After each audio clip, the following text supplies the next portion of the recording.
Chers frères, vous avez le droit de soutenir Guillaume Soro et d'être avec lui dans son parti politique. Mais je ne suis pas membre de votre parti politique. Et je n'ai aucun accord avec vous. Moi, je vous pose des questions. Des questions qui nécessitent des réponses. La première est la suivante. À quel moment le curseur, votre curseur, a quitté l'endroit où le président Ouattara était votre papa, était l'homme providentiel, le démocrate, celui qui vous a séduit? À quel moment le curseur quitte là pour venir à un autre endroit où le président Ouattara, du coup, vous le qualifiez de dictateur, d'assassin, de celui de qui l'Afrique n'a pas besoin? À quel moment vous avez fait ce déplacement-là? Vous nous prenez pour qui? À quel moment aussi votre curseur quitte l'endroit où le président Gbagbo, vous l'avez qualifié de dictateur, d'assassin, de celui qui vous a tout interdit, c'est celui qui vous aurait tué s'il était encore au pouvoir? À quel moment votre curseur quitte là pour venir à un autre endroit où le président Gbagbo devient votre papa, il devient votre chouchou, il devient celui qui est votre leader? À quel moment? Regardez un peu comment vous êtes des météos.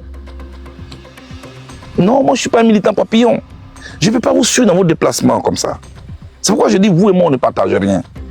Vous êtes des partisans des armes. Moi, je suis le partisan des urnes. C'est différent. Bonjour à toutes, bonjour à tous. Et bon début de semaine surtout. Nous sommes aujourd'hui lundi 10 août 2026. Suite à ma participation à l'indépendance et au défilé du 7 août dernier, vous avez été nombreuses et nombreux à me téléphoner pour me féliciter. De par le monde, vous m'avez appelé. Des amis avec qui j'ai fait le lycée, l'université, le collège, d'autres avec qui j'ai eu des contacts dans d'autres domaines, vous m'avez appelé. Je suis là pour vous dire merci. Mais je suis là aussi pour dire surtout merci à ces hommes, à ces femmes, à ces jeunes qui amassaient de part et d'autre du kilomètre de Yopougon Sipores à Yopougon Figayo m'ont témoigné un accueil très chaleureux auquel je ne m'attendais pas du tout. Mais vous dis merci. En le faisant, je pense que vous me passez un message. Et ce message, je l'ai compris. Vous me dites, là, à travers votre accueil, qu'il faut que je continue de vous rassembler. Qu'il faut que je continue de lancer ces messages de paix. Mais qu'il faut que davantage je vienne vers vous. D'autres ont fait des vidéos pour me le dire. J'ai compris votre message. Je vous dis merci. Je ne savais même pas qui vous étiez. De l'autre côté aussi, il y a ceux qui n'étaient pas contents du fait que je suis allé à l'indépendance. Et ils m'ont qualifié de beaucoup de noms comme d'habitude. À ceux-là, qui se divisent en plusieurs catégories. 1. Ceux qui sont les partisans de Guillaume Soro, qui ont fait beaucoup de panels ce week-end, me concernant, pour me traiter, me qualifier de traite et tout ce que vous voulez. Ceux qui ont estimé que j'ai trahi l'opposition en y allant. Et puis il y a ceux qui sont des petits, se disent panafricains, qui disent que la Côte d'Ivoire n'est pas indépendante et que donc pourquoi je suis allé à cette indépendance-là. Je vais commencer par la première catégorie. Chers frères, vous avez le droit de soutenir Guillaume Soro et d'être avec lui dans son parti politique. Mais je ne suis pas membre de votre parti politique. Et je n'ai aucun accord avec vous. Et je ne partage aucun idéal avec vous. Je ne partage aucun projet de société avec vous. Je n'ai aucun partenariat avec vous. Parce que vous et moi, on ne regarde pas le monde de la même manière. Vous dites que moi, je ne suis pas opposant. Mais je n'ai pas besoin de votre validation pour être opposant. Voilà. Depuis quand vous êtes devenu opposant, vous? Depuis quand? Vous avez installé un pouvoir. Vous faites quoi dans l'opposition? Vous n'êtes pas des opposants, je le dis. Vous êtes des capricieux. Vous dites avoir signé un accord avec le président Ouattara qui n'a pas respecté. Mais ça vous regarde. Ce qui veut dire que s'il avait respecté ce que vous lui avez demandé, vous serez aujourd'hui avec eux, au pouvoir. Moi, je vous pose des questions. Des questions qui nécessitent des réponses. La première est la suivante. À quel moment le curseur, votre curseur, a quitté l'endroit où le président Ouattara était votre papa, était l'homme providentiel, le démocrate, celui qui vous a séduit? À quel moment le curseur quitte là pour venir à un autre endroit où le président Ouattara, du coup, vous le qualifiez de dictateur, d'assassin, de celui de qui l'Afrique n'a pas besoin? À quel moment vous avez fait ce déplacement-là? Vous nous prenez pour qui? À quel moment aussi votre curseur quitte l'endroit où le président Gbagbo, vous l'avez qualifié de dictateur, d'assassin, de celui qui vous a tout interdit, c'est celui qui vous aurait tué s'il était encore au pouvoir? À quel moment votre curseur quitte là pour venir à un autre endroit où le président Gbagbo devient votre papa, il devient votre chouchou, il devient celui qui est votre leader? À quel moment? Regardez un peu comment vous êtes des météos. Non, moi je ne suis pas un militant papillon. Je ne vais pas vous suivre dans vos déplacements comme ça. C'est pourquoi je dis, vous et moi, on ne partage rien. Vous êtes des partisans des armes. Moi, je suis le partisan des urnes. C'est différent. Vous et moi, nous sommes comme l'huile et l'eau. On ne se mélange pas. Donc, je ne vous dois rien. Et je n'attends pas votre validation. Je veux que pour une dernière fois, cela soit très clair. Vous avez de nouveaux partisans, vous avez de nouveaux collaborateurs, de nouveaux partenaires. Ça, c'est entre vous. Je dis, je ne vous suis pas là-dedans. Et pour ça, moi, vous savez, il y a des choses qui me caractérisent. Vous ne me connaissez pas du tout. Moi, je viens de très loin. Et je veux que vous me laissez dans mon coin. J'ai ce qu'on appelle avoir le courage d'être détesté. Moi, je suis un roc. Moi, je suis un roc. Rien ne peut me distraire. Mon sourire que j'ai ici, c'est ma forme de résistance. Parce que je ne veux vous donner aucun pouvoir pour que vous soyez les maîtres qui changent et qui me donnent une bonne humeur ou une mauvaise humeur. Jamais je vous donnerai ce pouvoir. Et j'aurai toujours le sourire aux lèvres. Et je vais m'occuper maintenant de ceux qui disent que j'aurais trahi l'opposition. Chers amis, à quel moment l'opposition ivoirienne s'est réunie pour plancher sur notre participation ou non à l'indépendance? À quel moment? Chaque parti politique a reçu une invitation, s'est réuni, a décidé de partir ou n'est pas parti. Voilà ce qui s'est passé. Respecter le droit à la différence des autres. Ça aussi, c'est la démocratie. On était en trois catégories. Ceux qui ont décidé de participer, comme moi et le PDCI RDA, parce que j'avais pour voisin le porte-parole du PDCI, était derrière moi, M. Bredoumi. À côté de moi, Gilbert Bleudené. À côté de lui, le secrétaire exécutif en chef du PDCI RDA, M. Yapo Calix. Et puis de l'autre côté, il y avait les députés Dia Oufoué, Dr Emou, Jacques Ewo, et puis Jean-Marc Yassé et bien d'autres. Parce que leur parti politique a décidé d'y aller. C'est leur décision souveraine. Et moi aussi, je suis allé avec ma directrice de cabinet, avec le secrétaire général. avec l'inspecteur du COJEP, le président de la jeunesse du COJEP, la présidente de l'Union des femmes. Nous sommes allés représenter notre parti. J'étais avec aussi ma chargée de mission. On est parti. Parce que c'est ce que notre parti a décidé. À quel moment l'opposition s'est réunie pour avoir une décision commune? Ça n'existait pas. Il y a d'autres aussi qui n'étaient pas à la place Figayo, mais d'autres partis politiques dont les leaders sont allés fêter avec les sous-préfets et les préfets à l'intérieur du pays chez eux. Juste leur rappeler que ces préfets et sous-préfets représentent l'État de Côte d'Ivoire. Donc c'est une participation. Et puis il y a ceux qui ont décidé de ne pas du tout y aller. Ma question c'est quoi? Est-ce que c'est la participation à la cérémonie de l'indépendance qui est un problème? Ou bien est-ce que c'est le fait de se retrouver dans le même espace que le président Ouattara?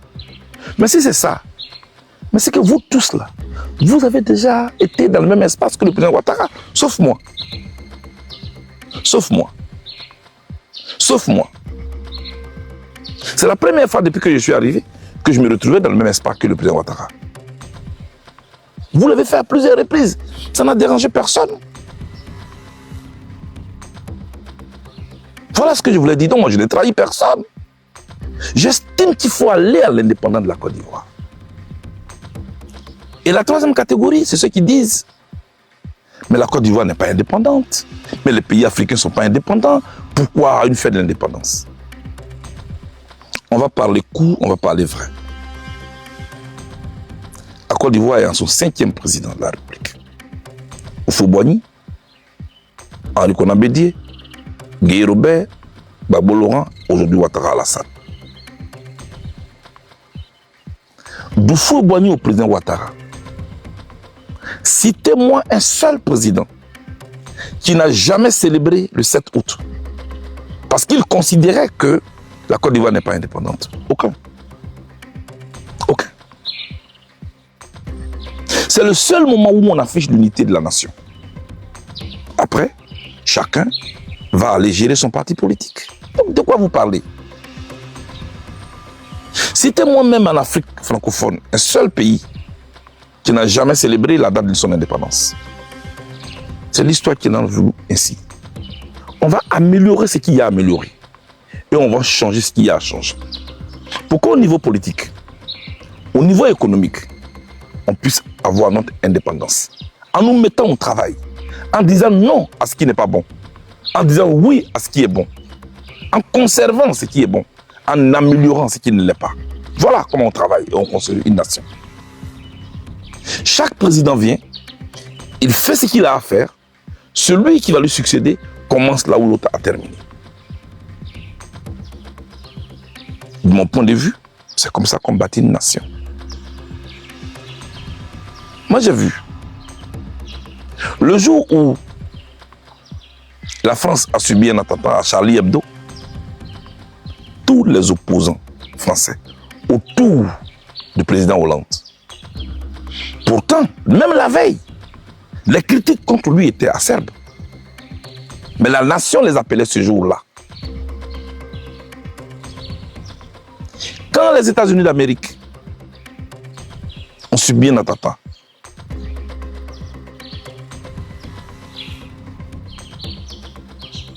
mais moi j'ai vu, chaque fois qu'il y a la célébration de cet événement, opposants et ceux qui sont au pouvoir, main dans la main avec des gerbes de fleurs, pour aller commémorer cela. Parce que c'est la nation là qui est en jeu. Et c'est cela que je veux qu'on lègue à notre génération, aux nos générations futures. Les générations futures ont besoin qu'on leur lègue des valeurs de la République.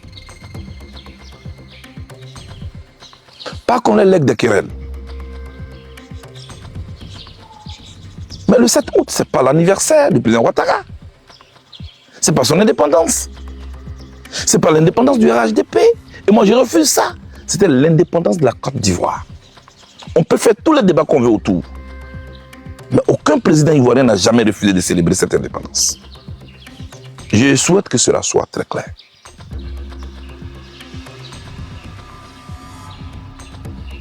Oui, il est allé valider le pouvoir du président Ouattara. On ne va pas mener ce débat-là. On ne va pas mener ce débat parce qu'on ne va pas en finir. Ceux qui ont validé le pouvoir Ouattara, là, ils se connaissent en Côte d'Ivoire, ils sont connus. Et je ne vais pas rentrer dans ce débat avec vous. Vous ne parviendrez pas à me diaboliser. Ce n'est pas possible. Et puis, je n'ai pas besoin de votre validation. Ceux qui devaient me valider, c'est le peuple de Côte d'Ivoire. Est-ce que vous avez compris ça? Et c'est eux qui m'applaudissaient là. Ah oui, c'était les militants du RHDP qui le validaient. Voilà, on vous avait dit, ceux qui l'applaudissent. Donc, vous, vous êtes pathétique. Donc, vous, ceux qui étaient amassés de Sipores jusqu'à Figayo, du cinéma Sagiliba jusqu'à Figayo, vous avez eu le temps de faire votre enquête pour savoir qui avait une carte RHDP qui ne l'avait pas. Ceux qui venaient là, tous les soirs, au concerto, vous avez eu le temps de savoir qui est militant, qui n'est pas militant. Mais vous êtes dans quoi? Supposons même que c'est vrai. Et alors? Ce sont des Ivoiriens. Ils votent. Moi, je vous dis quelque chose. C'est une petite leçon que je vous donne gratuitement. Hein. On ne gagne pas une élection seulement avec des militants. Prenez note. Prenez note. On ne gagne pas une élection seulement avec des militants. Il y a ceux qui peuvent être des hésitants, des flottants, qui au dernier moment changent tout. Ceux-là, comment tu vas au contact avec eux? Un bon leader ne reste pas seulement avec ses militants, avec ses sympathisants. Prenez note. Moi, je veux parler à la Côte d'Ivoire plurielle. Je ne veux pas être un homme de clan. C'est vrai que je suis président du COJEP, mais je veux parler à tous les Ivoiriens pour leur dire un jour comment je compte apporter des solutions à leurs besoins. C'est seulement ainsi qu'ils porteront leur choix sur moi. Le jour où je serai candidat. Donc cette manière de catégoriser les Ivoiriens, ce n'est pas une bonne chose. Vous ne pouvez pas réussir à me transmettre cette haine-là. C'est pourquoi j'ai toujours le sourire aux lèvres. Et mon sourire est une résistance à votre haine. Je ne vous donnerai jamais ce pouvoir de dire quand je vais être content, quand je ne serai pas content. Jamais. Il y en a qui vous ont donné leur vie, ce n'est pas moi. Moi, je me suis battu toute ma vie. Ces 11 dernières années, je me suis battu. Seul.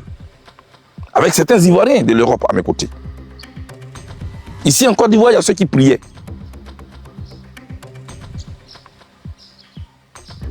Trois ans pour avoir un passeport.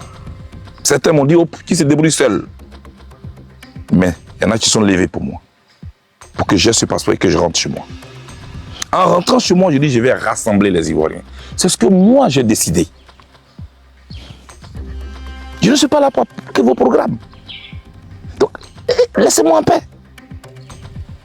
Et ce que vous faites, ça ne me dit absolument rien. Vous pouvez faire vos panels, ceux des panels, comme vous voulez. Mais ça me glisse sur la peau. Et je serai là toujours pour vous répondre. Voilà. Oui, il parle sur les réseaux sociaux. Mais le président du plus grand pays dans le monde entier, il s'appelle Donald Trump. Il parle sur les réseaux sociaux. Barack Obama, c'est à partir des réseaux sociaux qu'il a bâti sa campagne. Oui ou non? Vous ne savez rien du fonctionnement du monde. Je suis là pour vous le dire. On a abattu ses ports. On a brûlé ce champ de cacao. Et malgré ça, il va à l'indépendance. Mais où est le lien entre mon champ de cacao, mes ports et l'indépendance de mon pays? Où est le lien? Moi, je ne me perds pas du tout. Je n'ai pas perdu le Nord. Je suis focus. Je tenais à vous le dire. Est-ce que ça, c'est clair? Je veux donc féliciter ces nombreux Ivoiriens qui m'ont appelé. Ces nombreux Africains qui m'ont appelé. La vidéo, là, elle a plus de 2 millions de vues aujourd'hui. Bravo, les gars. C'est ça, notre pays. Dans notre diversité, on doit être un. On n'a qu'un seul pays, c'est la Côte d'Ivoire. On a le même amour pour ce pays. Ce qui change, c'est que chaque parti politique pense porter le projet qui peut mieux répondre aux besoins des Ivoiriens. Voilà la différence. La différence se trouve au niveau des visions que nous avons. C'est tout. Ah oui, on l'a condamné à 20 ans. Il n'est pas sur la liste électorale. Son compte est gelé. Et malgré ça, il va à l'indépendance. Vous voyez donc que j'ai toutes les raisons pour bouder. Mais je ne suis pas là pour bouder. Parlant de 20 ans de condamnation, est-ce que vous savez ma plus grande victoire, moi? C'est le jour où j'ai été acquitté. Avec uniquement le travail de mes avocats. Face à cette machine internationale qu'est la Cour pénale internationale, nous avons vaincu. Nous, c'est qui? Nous, c'était ces avocats qui n'ont jamais mis les pieds dans un amphithéâtre en Europe, mais avec qui j'ai fait l'université d'Abidjan. Et on s'est mis ensemble et on a gagné face à la Cour pénale internationale. Pour montrer que l'Afrique est capable de vaincre une machine internationale. J'ai agi, je n'ai pas que bavardé. Ce que je dis, je le porte, je le démontre dans mes choix. André Claver n'avait jamais plaidé en France ni ailleurs. Maître Bougnon non plus. Maître Zokou, on a fait la cité universitaire de Yopougon ensemble. Maître Kadi a quitté le Cameroun pour nous rejoindre. On s'est battu. C'est ça qu'on dit être panafricain, dans l'acte. J'ai laissé de côté le registre et j'ai choisi les miens. Et on s'est battu ensemble. C'est vrai que Maître Knop était là, il a supervisé tout ça, mais la majorité de mes gens étaient là. Chers amis, je tenais à partager ça avec vous. Mon humeur ne dépend pas de vous. Je n'ai pas créé le projet pour réaliser vous, votre programme. Quand vous faites vos choix, vous tenez compte de moi. Pourquoi moi, pour prendre mes décisions, je devais tenir compte de vous? J'ai été à l'indépendance de la Côte d'Ivoire et j'étais très fier d'y avoir participé. Et c'est ça que je veux partager comme valeur avec les générations futures. On n'a qu'un seul drapeau. On a l'hymne national de la Côte d'Ivoire. On a 3 couleurs. On a une devise. Union, discipline, travail. Cette Côte d'Ivoire diverse, mosaïque, qui se retrouve quand la République nous appelle, c'est elle que moi je veux bâtir avec vous. Mais avant de finir, je vais vous raconter quelque chose. C'est quand vous avez vu le 7 août, c'est-à-dire la marche du kilomètre, où on m'a applaudi, je n'ai pas préparé ça. Je l'ai dit ce matin à André Claver quand je causais avec lui, j'ai dit, Ato, j'ai dit, mais ça là, je n'ai rien préparé. Hein. Il dit, non, arrête de me distraire. Mais je n'ai rien préparé. Vous savez ce qui s'est passé? On nous a dit, mise en place terminée à 9h. Donc tout le monde doit être là au plus tard à 8h50. J'arrive à 8h45 à Sipores, dans mon véhicule de commandement. Les protocoles qui étaient là, d'État, m'approchent. Ils apprennent la voiture, ils ne savaient pas qui était dedans. Ils disent au chauffeur, vous ne pouvez pas continuer avec cette voiture. Et je baisse ma vitre pour m'identifier. Ils disent, oui, on vous reconnaît, M. Blé Goudé, mais on a des consignes, vous ne pouvez pas avancer avec la voiture. Il vous faut un laissez-passer spécial.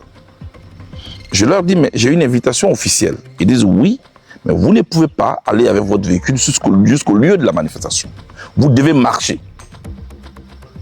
Je vois donc qu'ils se concertent quand ils m'ont reconnu. Les autres disent, il faut qu'on laisse au moins le chauffeur le déposer et revenir.